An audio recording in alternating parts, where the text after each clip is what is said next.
Dios lo bendiga a todos y bienvenidos a este nuevo estudio de la Palabra de Dios, y esta vez vamos a estudiar sobre el rey del norte versus el rey del sur. Y este estudio está basado en la Palabra de Dios en el capítulo 11 del libro de Daniel, y vamos a ver cuán perfecta es la Palabra de Dios respecto a sus profecías y cómo las profecías que están en Daniel 11 se fueron desarrollando tiempo después de acuerdo a lo que el Señor le había indicado en este capítulo.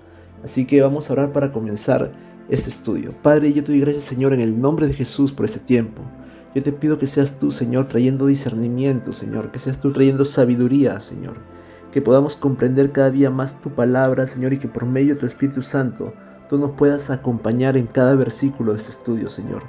A ti sea toda la gloria, toda la honra y todo el honor, porque solamente tú te lo mereces, mi Dios. En el nombre de Cristo Jesús. Amén y amén. Ahora vayamos al capítulo 11 de Daniel, y en el verso 1 dice: y en el año primero de Darío, el de Media, yo estuve para animarlo y fortalecerlo. Para empezar debemos colocarnos cronológicamente en Daniel 11, y aquí nos habla en el primer versículo de el primer año de Darío, el de Media. Pero en el contexto cronológico, esta narración está viniendo desde Daniel 10, ya que Daniel 11.1 es la continuación de Daniel 10, y nos estaríamos situando cronológicamente en el tercer año de Ciro, rey de Persia, quien es Ciro II, el Grande. Pero surge una pregunta: ¿quién fue Darío el Medo? La Biblia nos está hablando en este versículo de que en el primer año de Darío, el de Media, él recibió ánimos y fortalezas. Pero en los reyes de Media no existió ningún Darío. Aquí voy a colocar todos los reyes de Media, que fueron solamente 4, y son Deiyoses. Ahí está bajo su año de reinado, Fraortes, luego estuvo el dominio escita, y luego continuó Ciázares y Astiages. Esos 4 reyes fueron los reyes medos.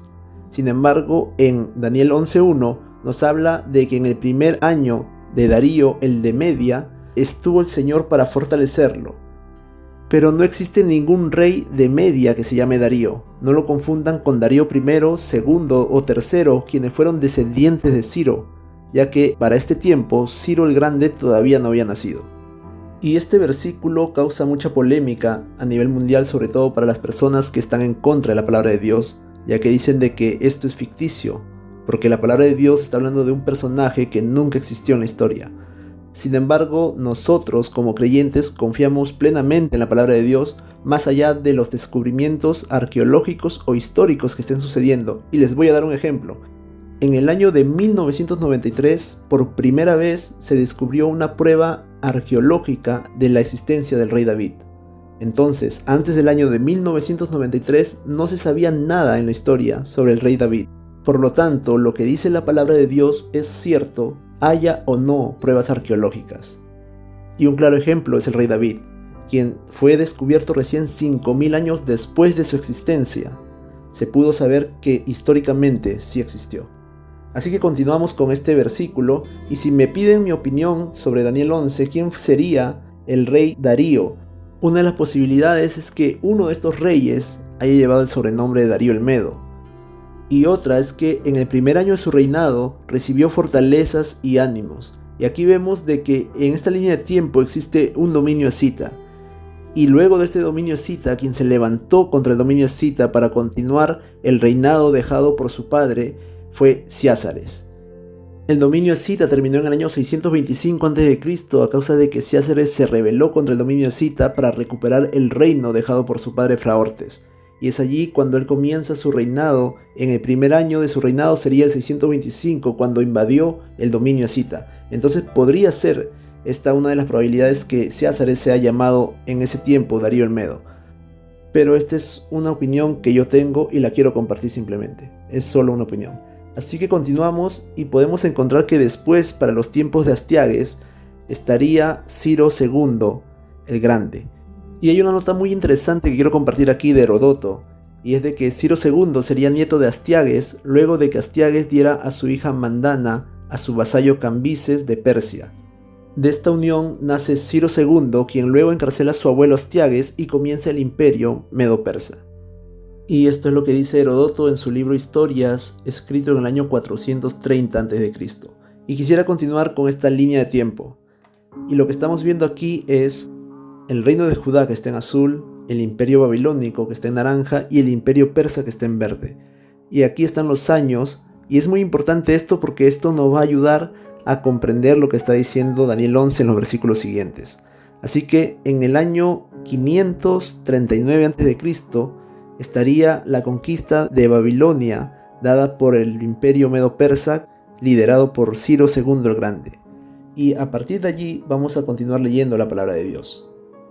En el versículo 2 dice: y ahora yo te mostraré la verdad. He aquí que aún habrá 3 reyes en Persia, y el cuarto se hará de grandes riquezas, más que todos, y fortificándose con sus riquezas, despertará a todos contra el reino de Grecia.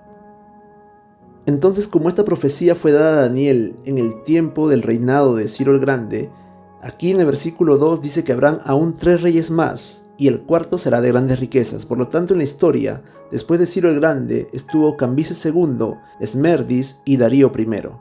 Y dice la palabra de que el cuarto será de grandes riquezas y se levantará contra el reino de Grecia. Este es Jerjes I. Jerjes I se fue en guerra contra Grecia en el año 480 a.C. Este rey es el que conocemos como el rey Asuero, descrito en el libro de Esther. Y aquí vamos a ver por qué motivo a Jerjes I se le conoce como el rey Asuero. El nombre Asuero en hebreo, Ahasueros, parece representar al persa antiguo Sayarsa, el hijo y sucesor de Darío I, cuyo nombre los griegos tradujeron por Jerjes, esto según Herodoto, y abajo he dejado el link de donde saqué esta información. Así que si continuamos, nos daremos cuenta de que en el versículo 3 dice que se levantará luego un rey valiente, el cual dominará con gran poder y hará su voluntad. La Biblia no menciona cuánto tiempo después de Asuero es que se va a levantar este rey. Dice, se levantará luego. Ahora, para entenderlo mejor, vamos a comenzar con otra línea de tiempo desde el rey Darío I. Y aquí lo voy a colocar. Entonces aquí vemos todos los reyes desde Darío I hasta Darío III.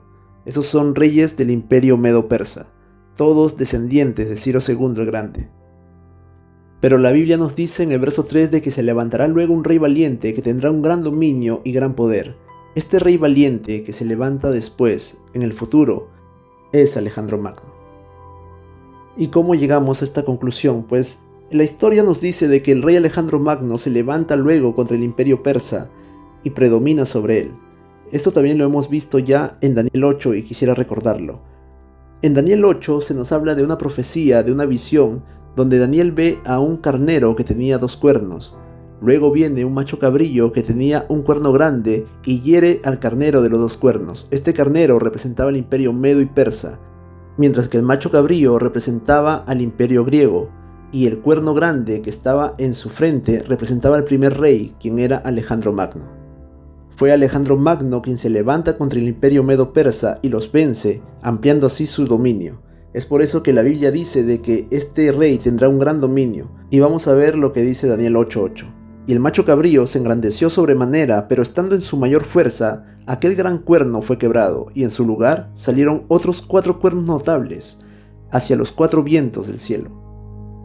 Y ahora comparemos este versículo con el versículo que continúa en Daniel 11 respecto a este rey que tiene un gran poder. Dice, pero cuando se haya levantado este rey con gran dominio, su reino será quebrantado y repartido hacia los 4 vientos del cielo, no a sus descendientes, ni según el dominio con que él dominó, porque su reino será arrancado y será para otros fuera de ellos. Y esto fue lo que sucedió con Alejandro Magno. Alejandro Magno muere a la edad de 33 años a causa de alcoholismo, muy probablemente cirrosis, y fue luego que su imperio fue dividido por sus 4 generales. Es por esto la similitud que hay en estos versículos de Daniel 8:8 y Daniel 11:4. Su reino fue repartido hacia los 4 vientos del cielo. Y aquí vamos a ver a los 4 generales que tenía. Está Ptolomeo, quien tomó la tierra de Egipto, la tierra santa actual de Israel y parte de Siria. Casandro, quien tomó Macedonia. Lisímaco, quien tomó Tracia y parte de Asia Menor. Y Seleuco, que tomó parte de Siria, parte de Asia Menor y tierras de Oriente. Y continúa la palabra en Daniel 11:5. Entonces el rey del sur se hará poderoso, y uno de sus príncipes será más poderoso que él y dominará, y su dominio será un gran dominio. Aquí este rey del sur que está mencionando en el versículo 5, que es la primera vez que aparece el rey del sur en Daniel 11, se refiere a Ptolomeo. Ptolomeo fue el rey de los 4 generales de Alejandro Magno, quien tomó las tierras del sur, esto es, la parte de Egipto, porque además tomó también lo que sería la actual Israel y parte de Siria. Pero este versículo tiene algo interesante también, ya que dice en la parte que está en amarillo, y uno de sus príncipes se hará más poderoso que él y dominará, su dominio será un gran dominio, y esto de aquí no ha sucedido aún en la historia. Esta parte del versículo 5 de Daniel son acontecimientos futuros. Y aquí dejo una nota, esta parte del versículo no se ha podido concretar en la historia, lo que nos hace pensar que se trata de una profecía bíblica que no se ha cumplido aún, y que haría referencia al gran dominio de Egipto en los tiempos finales, esto es, la Liga Árabe. Ahora vamos a leer el versículo 6 que dice: al cabo de años harán alianza, y la hija del sur vendrá al rey del norte para hacer la paz. Pero ella no podrá retener la fuerza de su brazo, ni permanecerá él, ni su brazo, porque será entregada ella y los que la habían traído, asimismo su hijo, y los que estaban de parte de ella en aquel tiempo. Aquí la Biblia nos está hablando de que después de un tiempo, después de algunos años, sucederán esos acontecimientos que están descritos en el versículo 6. Y voy a mostrarles aquí 2 líneas genealógicas. Aquí estamos viendo en azul la línea genealógica del rey del norte, y estamos viendo en naranja la línea genealógica del rey del sur. Voy a explicar lo que está diciendo el versículo 6 según la historia. Para el tiempo del reinado de Ptolomeo II tenía una hija llamada Berenice Sira. Ptolomeo II habla con el rey del norte en aquel tiempo, Antíoco II, para entregarle a su hija Berenice Sira en matrimonio. Esto porque eran constantes las guerras que habían entre el rey del norte y el rey del sur, y ambos estaban debilitados incluso económicamente. Era por tanto muy provechoso para ambos tener una alianza por medio de un matrimonio, y es por eso que Ptolomeo II le entrega a su hija Berenice Sira a Antíoco II. Pero lo que sucede es de que Antíoco II tenía una esposa llamada Laodice, con la que tenía un hijo llamado Seleuco II.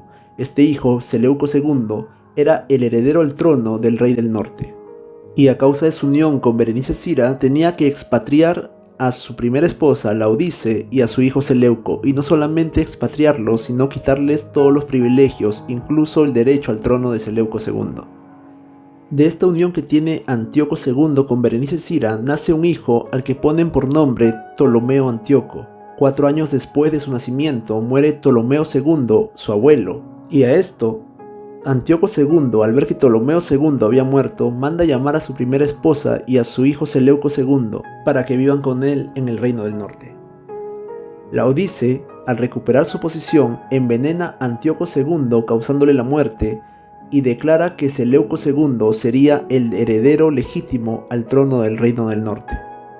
Ante esto, Berenice Sira se levanta en guerra contra Laodice y pide ayuda a su hermano Ptolomeo III. En medio de esta guerra, Laodice manda envenenar a Berenice Sira y a su hijo Ptolomeo Antíoco, de apenas 4 años de edad. Luego de la muerte de ambos por el envenenamiento, Ptolomeo III se levanta en guerra contra el rey Seleuco II y asesina a Laodice, vengándose así de la muerte de su hermana Berenice Sira y de su sobrino Ptolomeo Antíoco. Esta guerra entre Ptolomeo III y Seleuco II es conocida como la Tercera Guerra Siria. Ahora leamos nuevamente el versículo 6. Al cabo de años harán alianza y la hija del rey del sur vendrá al rey del norte para hacer la paz. Pero ella no podrá retener la fuerza de su brazo, ni permanecerá él, ni su brazo, porque será entregada ella y los que le habían traído, asimismo su hijo y los que estaban de parte de ella en aquel tiempo. Cuán exacta fue la palabra de Dios en esta profecía, dada a Daniel aproximadamente 250 años antes de que todo esto acontezca. Y sigamos leyendo del versículo 7 al 9. Pero un renuevo de sus raíces se levantará sobre su trono. Aquí está hablando sobre Berenice Sira, que un renuevo de sus raíces, ¿quiénes son sus raíces de Berenice Sira? Sus padres. Y que un renuevo de sus raíces, esto es, su hermano Ptolomeo III, se levantará sobre su trono y vendrá con ejército contra el rey del norte. Y entrará en la fortaleza y hará en ellos a su arbitrio, y predominará. Y aún a los dioses de ellos, sus imágenes fundidas y sus objetos preciosos de plata y de oro, llevará cautivos a Egipto, y por años se mantendrá él en contra del rey del norte, así entrará en el reino del sur y volverá a su tierra. Y esto fue lo que realmente sucedió en la historia. Del verso 7 al 9 se describe la tercera guerra siria, donde Ptolomeo III va contra el rey Seleuco II, asesinando a Laodice, vengándose así de la muerte de su hermana y de su sobrino. Luego de esta guerra se lleva como botín a Egipto 40.000 talentos de plata y oro, eso está en la historia, además de 2.500 imágenes de los dioses. Muchas de estas imágenes pertenecían anteriormente a Egipto. Ahora sigamos leyendo el verso 10. Pero sus hijos se movilizarán y reunirán muchos ejércitos y lo invadirán, inundarán y pasarán para volver a combatir hasta la fortaleza. Por lo cual el rey del sur será provocado a ira y saldrá al encuentro del rey del norte. Y se levantará un gran ejército y el ejército será entregado en su mano. Habiendo destruido el ejército, su corazón se enaltecerá y derribará muchos, pero no prevalecerá. En estos versículos he resaltado en azul todo lo que está hablando respecto al rey del norte y en naranja lo que está hablando respecto al rey del sur. Dice que los hijos del rey del norte, este es realmente Antíoco III, que va a levantar un gran ejército y va a invadir al rey del sur, quien en ese tiempo sería Ptolomeo IV, hijo de Ptolomeo III. Y será provocado a ira Ptolomeo IV, y vendrá en contra del rey del sur, quien es Antíoco III.